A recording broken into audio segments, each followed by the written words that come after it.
महानगर में रहने वाले लोग समझते हैं कि बड़े शहरों की जिंदगी कैसी होती है, लेकिन क्या हो जब सोसाइटी में रहने वाली लड़की की शादी हो जाए छोटे शहर के किसी मोहल्ले वाले लड़के से। क्या है ये, सारा दिन आस पड़ोस घर पर ही घुसा रहता है, प्राइवेसी नाम की तो कोई चीज ही नहीं है। तभी सास की आवाज आती है, अरे बहू, सुई धागा ले आ जरा, ये कमला मौसी आई है, उन्हें चाहिए। लो जी, अब सुई धागा भी इसी घर से लेंगी। क्या तो जमाना आ गया है, अरे शर्म भी नहीं आती कि सुई लेने आई हैं। जी माँ जी, लेकर आती हूँ। बहू सुई धागा लेकर जाती है।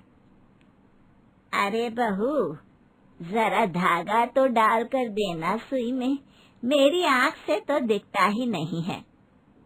बहू चिढ़कर कहती है, अरे मौसी, सिल भी देती हूँ, वो भी बता दे। देखा, मेरे बहू कितने संस्कारी है। अरे दे दे कमला, अपना पेटीकोटी सही दे दे, अभी सिल देगी। हाँ हाँ ठीक है, लेकिन तू जाकर चाय चढ़ा ले, मैं देती हूँ बहू को। वाह, क्या बात है कमला मौसी, पेटीकोट भी सिल रहा है, चाय भी बन रही है। वाह वाह वाह वाह। वैसे खाना खाने कहाँ जाना है आपको? बहू, ये तू बत्ती सी दिखा रही है ना, वो दिखाना बंद कर और ये ले पेटीकोट सिल दे। बहू क्या करती, याद करती है अपने मायके की सोसाइटी, वो लंबी लंबी ऊंची बिल्डिंग, किसी का किसी से कोई मतलब नहीं, और वो सोच लेती है कि एक बार अपनी सास को वो कल्चर वो जरूर दिखाएगी। ये लीजिए सिल दिया। वैसे जितना फटा था और जितना मैंने सिलाया ना मौसी, अच्छा होता कि आप कपड़ा ही ले आती, मैं पूरा पेटीकोट नया ही सिल देती आपको। दिन बीत रहे थे, बहू को अब मोहल्ले की जिंदगी से उब हो रही थी। माँ जी, मुन्ने की छुट्टियां हैं, क्यों ना हम लोग मेरे मायके चलें? अरे नहीं रही बहू, मेरा तो मोहल्ला ही सूना हो जाएगा मेरे और मुन्ने के जाने से। अरे तो क्या हो गया माँ जी, देखिए 4 दिन के लिए तो आपको चलना ही होगा। जब से शादी हुई है हम लोग एक बार भी नहीं गए हैं, फिर आपको भी तो देखना चाहिए ना कि बड़े शहरों की जिंदगी कितनी मजेदार होती है। और सास बहू के मायके आती है, जहाँ सोसाइटी के गेट पर। हाँ जी, कहाँ जाना है, किससे मिलना है, एंट्री करिए पहले। बहू पेन लेकर अपने घर की एंट्री करती है और गर्व से सास की तरफ देखकर कहती है, देखा, इसे कहते हैं सिक्योरिटी, किसी को भी नहीं जाने देते अंदर। तेरी के बहू, ये कैसी सिक्योरिटी, अपने ही घर में जाने के लिए लिखा पढ़ी करनी पड़े। मुझे तो कोई ऐसे बोले ना तो मैं मुंह पर 2 थप्पड़ जड़ दूं। माँ जी सोचिए, जब आपके घर में आप ही नहीं जा सकते तो कोई ऐरा गैरा कैसे आएगा। चलिए, दोनों सास बहू घर में जाते हैं, जहाँ बहू की माँ कहती है, अरे तुम लोगों को किसी ने रोका नहीं? बहन जी, कल दूसरे वाले टावर में ना चोरी हो गई, पता नहीं कैसे। अच्छा, पर बहू तो बोल रही थी कि खैर, और सुनाइए बहन जी, कैसी हैं आप? अच्छा हुआ आप लोग आ गए, हम दोनों का तो मन ही नहीं लग रहा था, ना कोई मिलने वाला ना बात करने वाला। ये कैसी बात कर रहे हैं भाई साहब, हम लोगों के मोहल्ले में तो 10 ही घर है, यहाँ तो आपके हर एक फ्लोर पर 8-8 है ना, फिर भी। अरे बहन जी, ये सब कहने की बातें हैं, दिखता कुछ और है, जबकि हमें तो पता भी नहीं कि अंदर कौन रहता है, इंसान या फिर पत्थर, कोई दिखता ही नहीं बाहर। सास बहू की तरफ देखती है। अरे तभी तो प्राइवेसी है, वरना क्या फायदा, क्या बनाया क्या खाया इसकी पूरी रिपोर्ट मोहल्ले में जाती है। सास कुछ कहती है, उससे पहले ही सास का फोन बज उठता है। अरे हाँ हाँ विमला, मैं आ जाऊंगी, अरे सिर्फ 2 दिनों के लिए आई हूँ, और साथ में ना समधन और समधी को भी ले आऊंगी। हाँ हाँ ठीक है। सास फोन रखती है। अरे वो 8 नंबर वाली विमला, अरे बस उसी को ना बताना भूल गई थी, तो परेशान हो रही थी कि मैं कहाँ चली गई। खैर, अब वापस हम लोगों के साथ आपको भी चलना होगा। हाँ। माँ जाना, चाय ले आना, मैं माँ जी को कमरा दिखा देती हूँ। हाँ हाँ बेटा ले जा, वैसे बहुत अच्छे पड़ोसी हैं आप लोगों के। मैं भी सोच रहा हूँ कि जरा फ्लोर पर लोगों से मिलना जुलना शुरू करूं। सास बहू शाम को। अरे बेटा, मुझे थोड़ा बाहर घुमा लाना सड़क पर, मेरा तो मन ही नहीं कर रहा घर में। यही तो क्वालिटी है माँ सोसाइटी की। यहाँ सड़क नहीं पार्क होता है। चलिए आपको घुमा कर लाती हूँ। सास बहू नीचे पार्क में जाते हैं। साथ में जाती है बहू की माँ। अरे अरे वो बच्चा गिर रहा है, मैं पकड़ती हूँ। नहीं नहीं माँ, रहने दीजिए ना, यहाँ ये सब नहीं करते। लेकिन सास नहीं मानती और बच्चे को गिरने से बचा लेती है।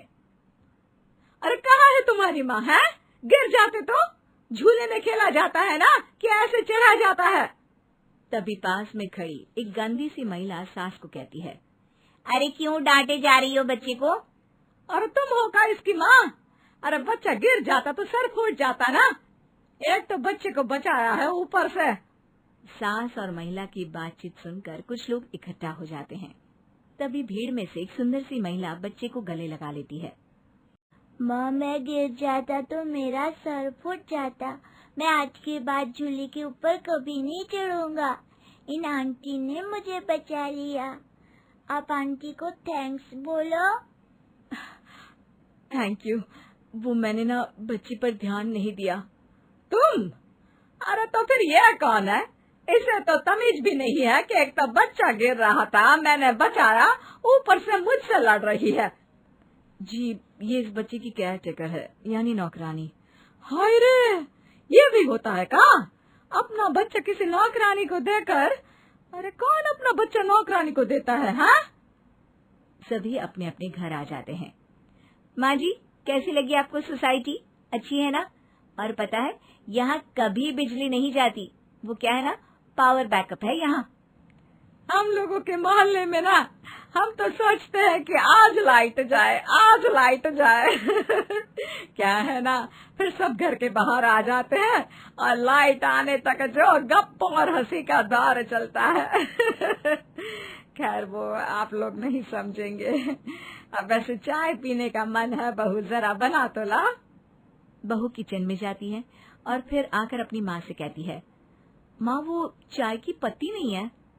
ओहो, अब तो दुकान भी बंद हो गई होगी। अरे तो पड़ोसी है ना, ले आओ। हम किसी पड़ोसी को नहीं जानते हैं और चाय की पत्ती मांगना ठीक भी नहीं लगेगा। खैर कॉफी रखी है, वो बना दूं? अरे ना जी ना बहन जी, अब तो रहने ही दीजिए। पता नहीं आप लोग कैसे ऐसी मरी सी जगह में रह लेते हैं। अरे चलिए हमारे साथ हमारे मोहल्ले में। छोटी सी जिंदगी क्या दिखावे में खत्म करनी, सब यहीं धरा रह जाना है। काम आने वाले तो वो लोग हैं जिनसे हम जुड़कर रहते हैं जी। एक परिवार में 5 लोग रहते थे। सास, ससुर, 2 बेटे, अभिनव और अभिषेक। अभिनव बड़ा था और उसकी पत्नी का नाम था सुनंदा। अभिषेक की अभी तक शादी नहीं हुई थी। सब कुछ बहुत अच्छा था। उस घर में दोनों बेटे काफी समझदार थे और घर की बड़ी बहू सुनंदा सुंदर और घर के सारे काम करने में एक्सपर्ट। बस एक छोटी सी प्रॉब्लम थी और वो ये थी कि सुनंदा थोड़ी मुंहफट टाइप की इंसान थी। कभी भी किसी को कुछ भी बोल देती थी। उसे पता ही नहीं चलता कि उसकी कही हुई बातें कई बार सामने वाले को बुरी लग जाती थी और कभी कभी बड़ी अजीब सिचुएशन में डाल देती थी।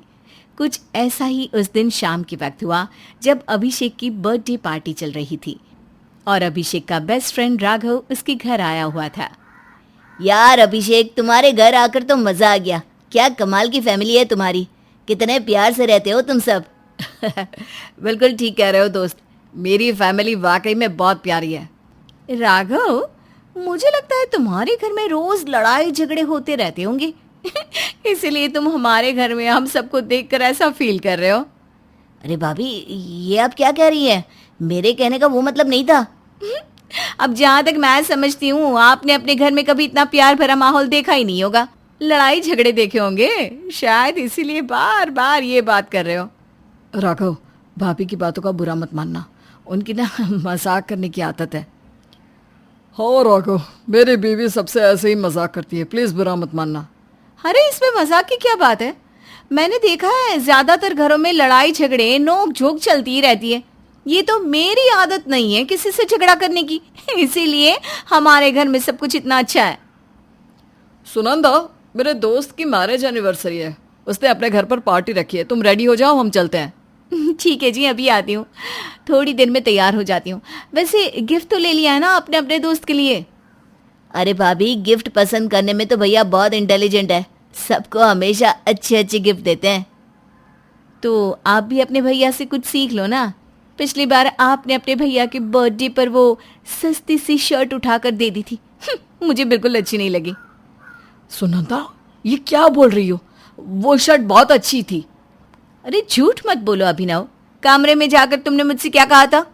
याद करो कि तुम्हें वो शर्ट का रंग बिल्कुल भी पसंद नहीं था। वो तो अभिषेक ले आया इसलिए पहन ली, अब छुपा क्यों रहे हो? भाई, क्या सच में आपको शर्ट पसंद नहीं आई थी? अगर ऐसा था तो आप मुझे बता देते, मैं आपके लिए कुछ और ले आता। अरे कोई बात नहीं देवर जी, आपके भाई का बर्थडे हर साल आता है, इस बार नहीं तो अगली बार से ही। और देखो इस बार ना थोड़ा ढंग का लाना।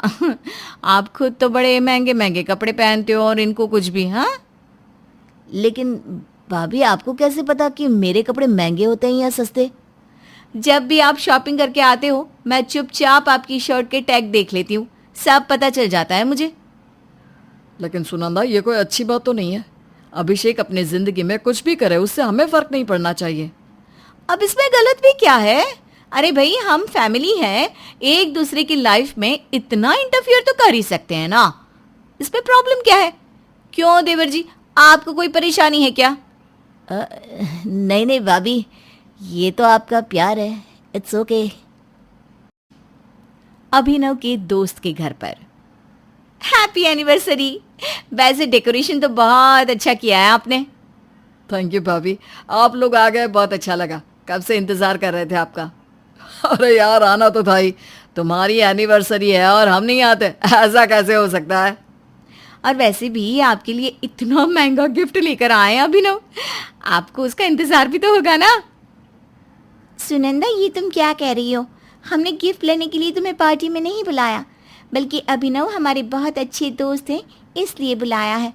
अरे वो तो मैं जानती हूँ, लेकिन फिर भी एक्चुअली क्या है ना, अभिनव सबको बहुत महंगे और अच्छे गिफ्ट देते हैं और मुझे तो लगता है कि इसीलिए सबको उनके पार्टी में आने का इंतजार रहता है ना? बस करो सुनंदा, इस तरह नहीं कहते, ये तो मेरा बेस्ट फ्रेंड है, अगर मैं इसके लिए कुछ ना भी लेकर आऊं ना तो भी इसे कोई फर्क नहीं पड़ने वाला। अगले दिन घर पर। अभिनव बेटा, हमने अभिषेक के लिए एक लड़की पसंद कर ली है और हम चाहते हैं कि अब अभिषेक की शादी भी जल्दी से जल्दी हो जाए। अरे वाह, इसका मतलब घर में देवरानी आ जाएगी, फिर तो बहुत मजा आने वाला है। बाकी सब तो ठीक है सुनंदा बहू, बस मैं ये चाहती हूँ कि मेरी छोटी बहू ना तुम्हारी तरह ज्यादा बोलने वाली ना हो। क्या मम्मी जी, आप मुझे पसंद नहीं करती क्या? आपको मुझसे कोई शिकायत है? नहीं बेटा, शिकायत नहीं है, तुम तो बहुत प्यारी हो, बस ये अपनी मुंह फट वाली आदत थोड़ी कम कर लो। मम्मी जी, अब बचपन की आदत ऐसे अचानक थोड़ी ना चली जाती है। कोई बात नहीं मम्मी, भाभी की आदत के चलते घर में हंसी मजाक बना रहता है। वैसे मुझे नहीं लगता कि आपकी दूसरी बहू भी ऐसी ही होगी। और फिर कुछ दिनों के बाद अभिषेक की शादी दिव्या नाम की लड़की के साथ हो जाती है। शादी होकर दिव्या अपने ससुराल आती है और उसकी पहली मुलाकात सुनंदा के साथ।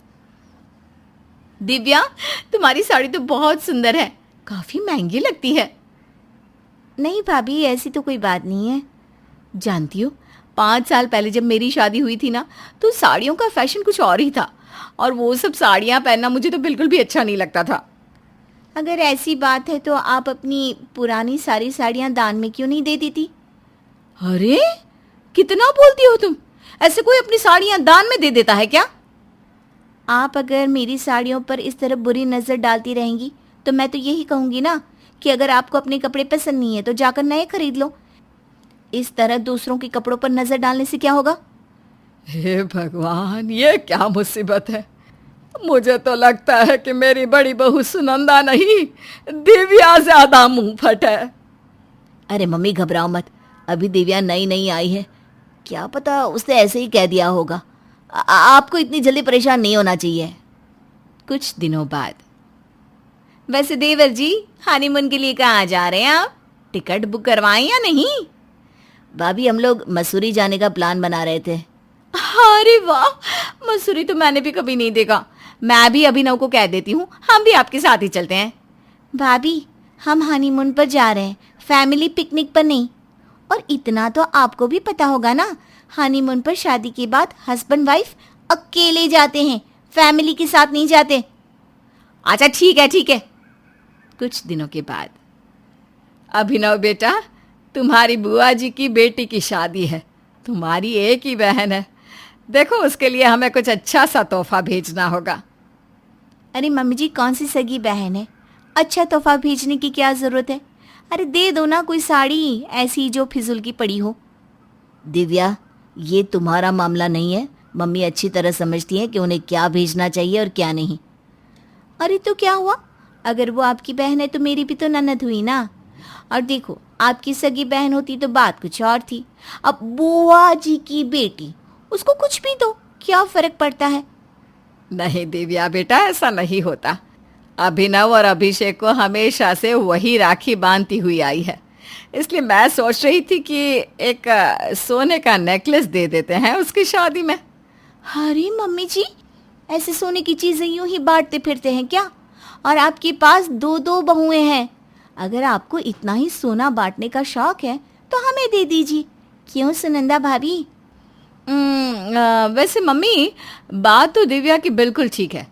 अगर आपके पास इतना ही सोने की खान है तो आप अपनी बहुओं को क्यों नहीं दे देती?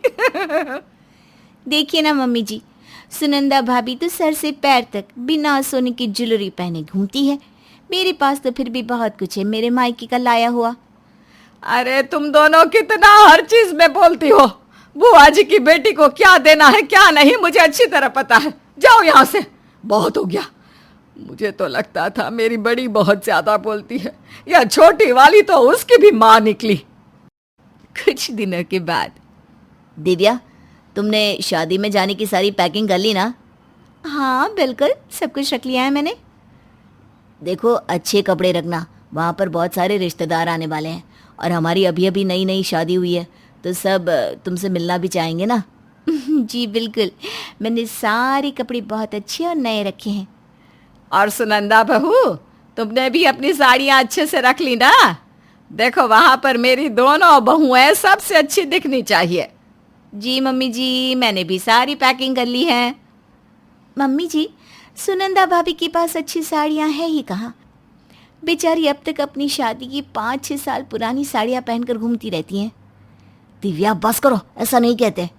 अरे कोई बात नहीं देवर जी, छोटी है। वैसे दिव्या एक बात कहूँ, तुम चाहे कितना भी इतरा लो, लेकिन सारे रिश्तेदारों को मैं बहुत पसंद हूँ। तुम अपना देख लेना, सब लोग तुम्हें भी पसंद करते हैं या नहीं। शादी के घर में। अरे क्या बात है, हमारी सुनंदा बहू आ गई, अब तो रौनक आ जाएगी। इतना अच्छा खाना बनाती है, इतना अच्छा डांस करती है, इसका तो कोई जवाब ही नहीं। हाँ, वैसे बात तो आपकी ठीक है, लेकिन आपने भाभी के एक गुण की तो तारीफ ही नहीं की। क्या मतलब? क्या नहीं कहा मैंने? कितना बोलती है भाभी, कितनी मुंह फट है, ये भी तो कहना चाहिए था ना आपको। शादी वाले दिन।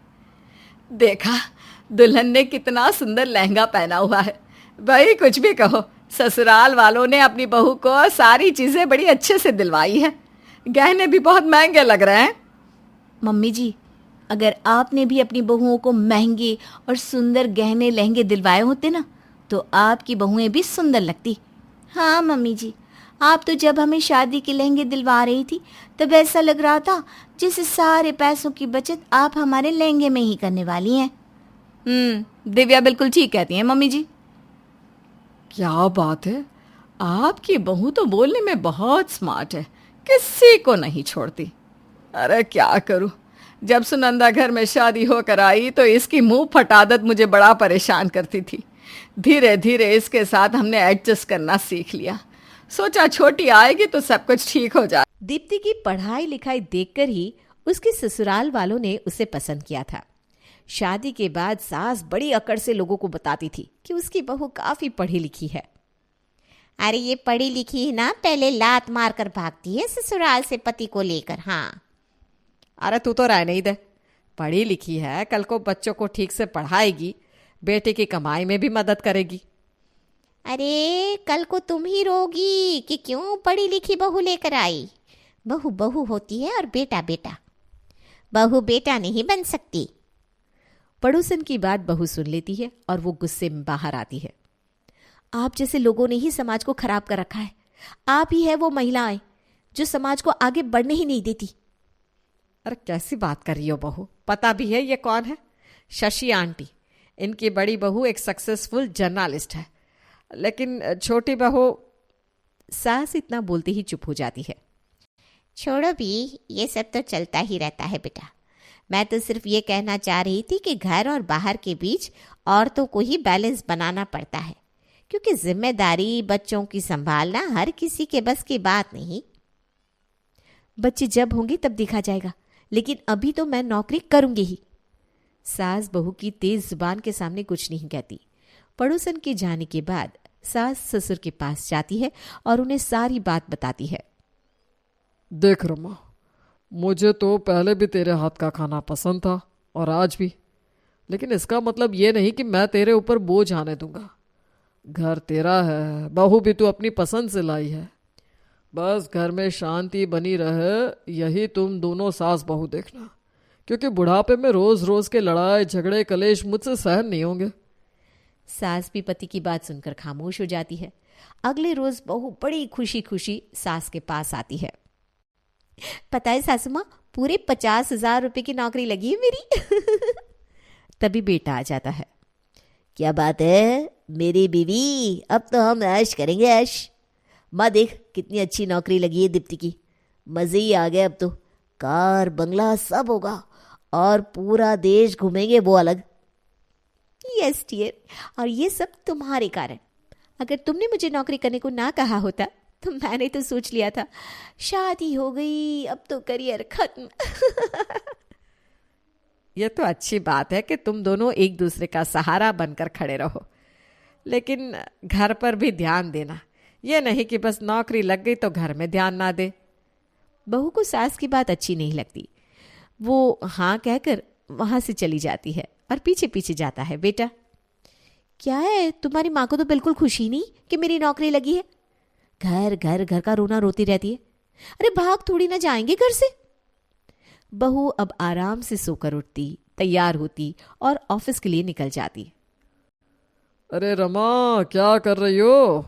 आज एक कप चाय तक नहीं दी। वो क्या है ना, बहू के ऑफिस का पहला दिन था। मैं सोच रही हूँ जब तक वो वहां सेट नहीं हो जाती, थोड़ा सुबह का काम मैं ही संभाल लूँ। बस इसी में थोड़ी देर हो गई। कुछ दिन के बाद है, बहू सेट हो जाएगी तो वो सुबह का काम देख लेगी। तब तक आपको चाय थोड़ी देर से मिलेगी, चलेगा ना? ससुर सास की बात सुनकर हंस देते हैं। घर को कैसे अच्छे से चलाना, कैसे संभालना रिश्तों को, ये तो कोई तुमसे सीखेगा। चलेगा भाई, सब चलेगा। आप 2 कप चाय बना लो, दोनों साथ में बैठकर पीते हैं। ससुर चले जाते हैं। सास चाय बना रही होती है कि बेटा आ जाता है। माँ मेरा नाश्ता और टिफिन। हाँ हाँ बेटा बना रही हूँ। हाँ 2 मिनट रुक जाओ। बना रही हूँ बेटा, ये सुनते ही बेटा तो आग बबूला हो जाता है। कैसे दे रही हो, क्या दे रही हो? अरे माँ एक दिन दीप्ति नहीं है तो घर नहीं संभाल पा रही हो क्या आप? अरे बेटा पापा को सुबह से चाय भी नहीं दी, वैसे भी अब बूढ़ी हो गई हूँ, उस तेजी से काम नहीं कर पाती। 2 मिनट रुक ना, दे तो रही हूँ। बेटा मुंह बनाकर बैठ जाता है। माँ फटाफट बेटे के खाने की तैयारी में लग जाती है और पति के साथ चाय। वो तो इस पानी की तरह गैस पर चढ़े चढ़े ही उबल रही थी। ये ले बेटा। क्या माँ तेरे कारण लेट हो गया, अब तो हाफ डे लगेगा। बेटा बड़बड़ करके निकल जाता है कि पीछे से ससुर जी आ जाते हैं। क्या है रमा, मैं बाहर बेटा कब से इंतजार कर रहा हूँ कि तुम आओगी और मुझे चाय दोगी, लेकिन नहीं, तुम तो न जाने क्या करने में लगी हो। सास पति की बात सुनकर रोने लगती है। उसे बेटे की बात का बुरा लगता है, लेकिन वो तब उसे कुछ नहीं कहती क्योंकि वो ऑफिस जा रहा था। लेकिन पति के सामने वो रो पड़ती है और उन्हें सारी बात बताती है। इतना परेशान हो और बताती भी नहीं हो।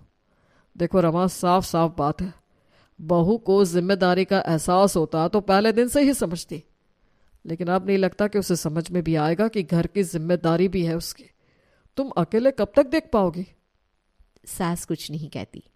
अगले दिन हमेश की तरह बहू देर से नहा धोकर तैयार होकर कमरे से निकलती है और सास को आवाज देती है, माँ जी, ओ माँ जी, चाय नाश्ता टिफिन आज कुछ नहीं है क्या? बहू, वो रमा की तबीयत ठीक नहीं है, मैंने चाय बनाई है, 2 बिस्कुट देकर चाय दे दिए उसे, अब दवाई दूंगा। लेकिन तेरी सास को ना बहुत कमजोरी है। पिताजी, आपने चाय बनाई ही थी तो हम लोगों को भी दे देते। तभी बेचारी सास आ जाती है। शर्म नहीं आती बहू, ससुर से चाय मांगती हो? अरे दुनिया की कई औरतें काम करती है, लेकिन मजाल है कि कोई इतनी बेशर्मी से ससुर से बात करे। बहू को सास पर गुस्सा आ जाता है। वाह माँ जी, किचन के काम के लिए आप बीमार थी, लेकिन बात सुनाने के लिए ठीक हो गई। और बहू हूं मैं, और वो भी कमाओ, नौकरानी नहीं हूं। बहू सास पर चिल्ला रही थी कि उसे चक्कर आ जाता है और वो गिर जाती है। अरे क्या हो गया बेटा, देख तो दीप्ति को क्या हो गया। ससुर जल्दी से डॉक्टर को फोन करते हैं। बेटा किसी तरह दीप्ति को कमरे में लेकर जाता है। डॉक्टर चेकअप करके कहते हैं, अरे आपकी बहू तो माँ बनने वाली है, उसका ख्याल रखिए आप लोग। कमज़ोर है ना ये, थोड़ा खाने पीने का ध्यान दीजिएगा। डॉक्टर सलाह देकर निकल जाती है। बहू को होश आता है। सास उसके सामने जूस लेकर खड़ी थी। चल बेटा, जाने दे, जो हुआ सो हुआ, अब तो मैं दादी बनने वाली हूँ। बहू भी सास के गले लगती है और माफी मांग लेती है। अगले रोज, ये ले बहू टिफिन, ना मन करे तो नौकरी छोड़ दे, क्या करना है, बच्चा थोड़ा बड़ा हो जाए तो फिर कर लेना। क्यों? कैसी बात कर रही है माँ जी?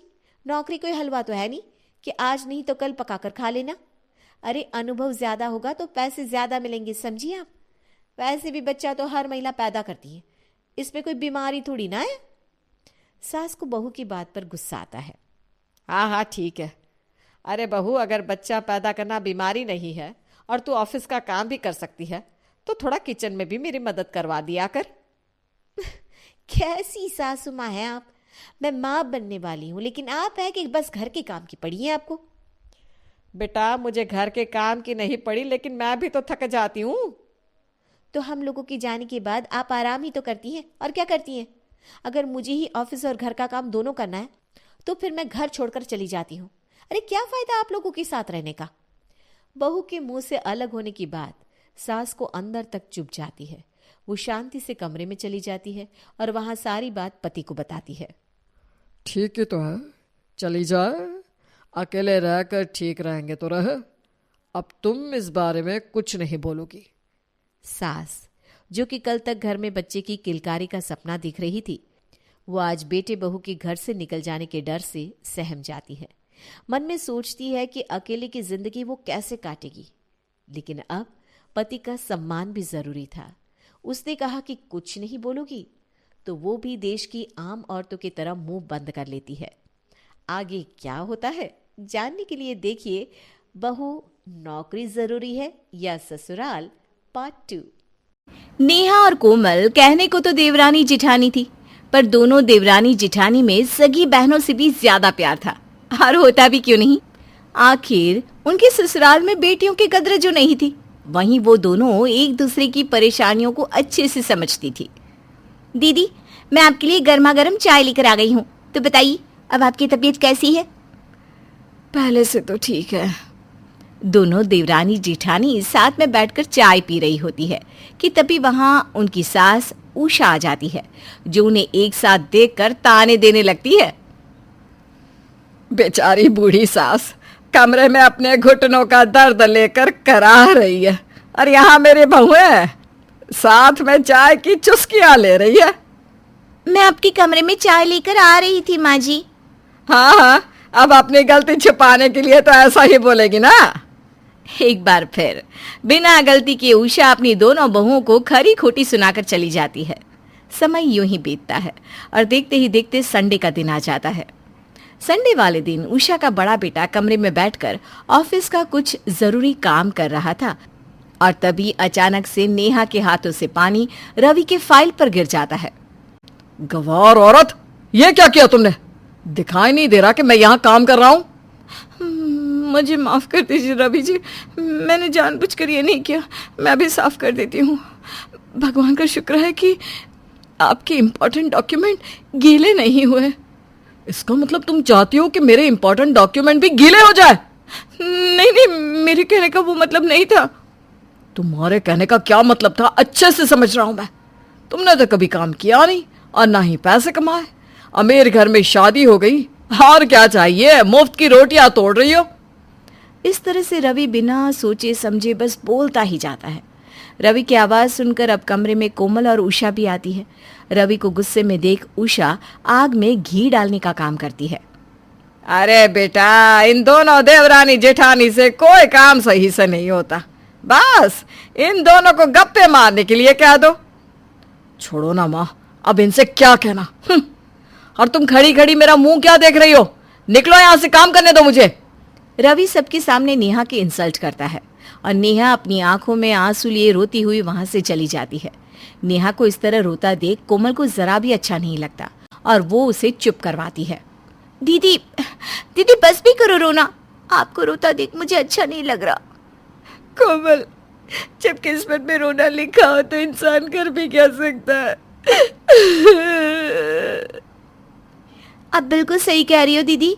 कभी कभी मैं खुद भी अपनी किस्मत को कोसती हूँ कि मैं किस घर की बहू बन गई। इस घर में बेटी नहीं है, शायद इसीलिए इस घर के लोगों को बेटी की कद्र नहीं है। अगर इस घर में बेटी होती तो शायद हमारे साथ इस तरह का बर्ताव नहीं करते।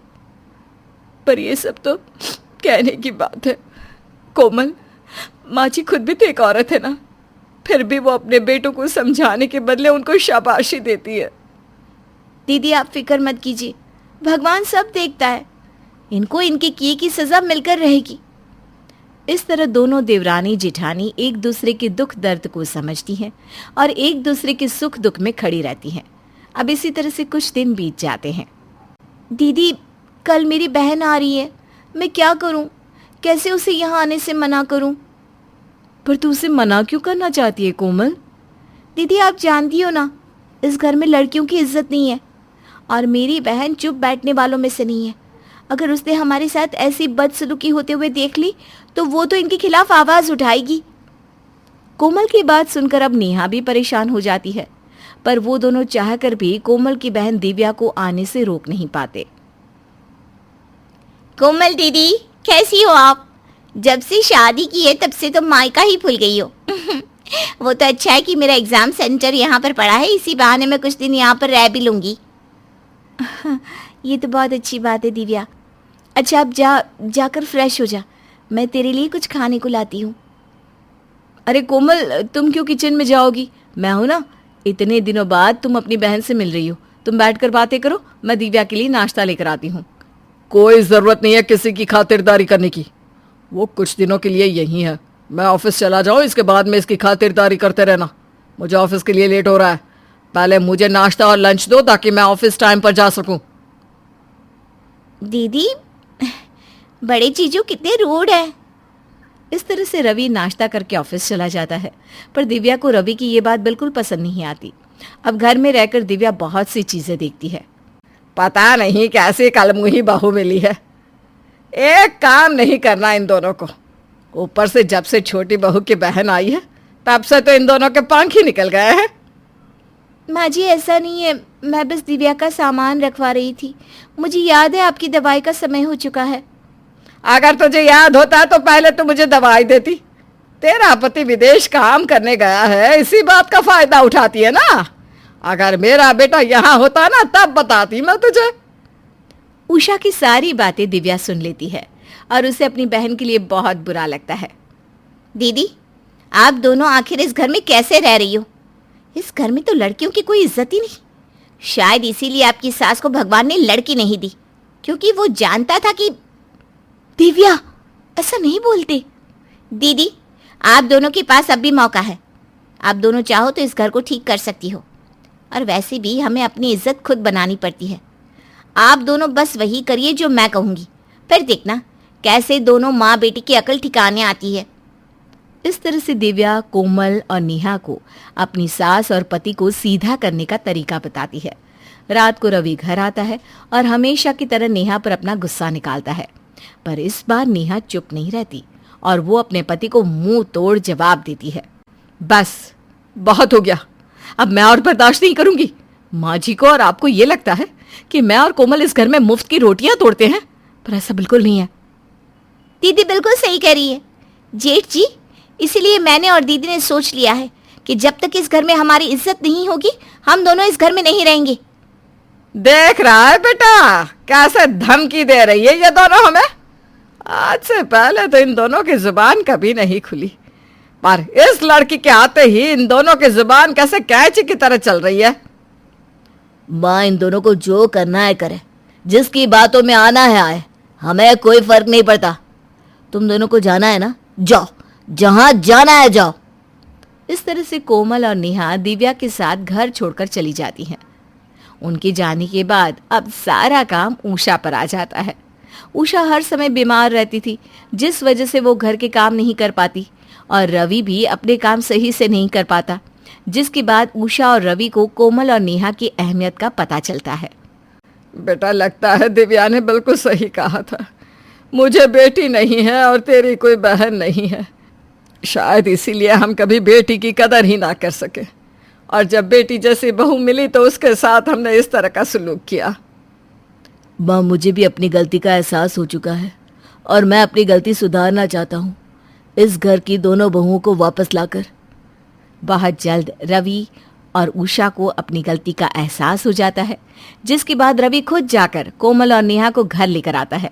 जिसके बाद रवि फिर कभी अपनी बीवी या घर की किसी भी औरत के साथ बदसलूकी नहीं करता, और उषा भी अपने घर की बहू को वो सारी इज्जत देती है जो एक घर की बहू को मिलनी चाहिए।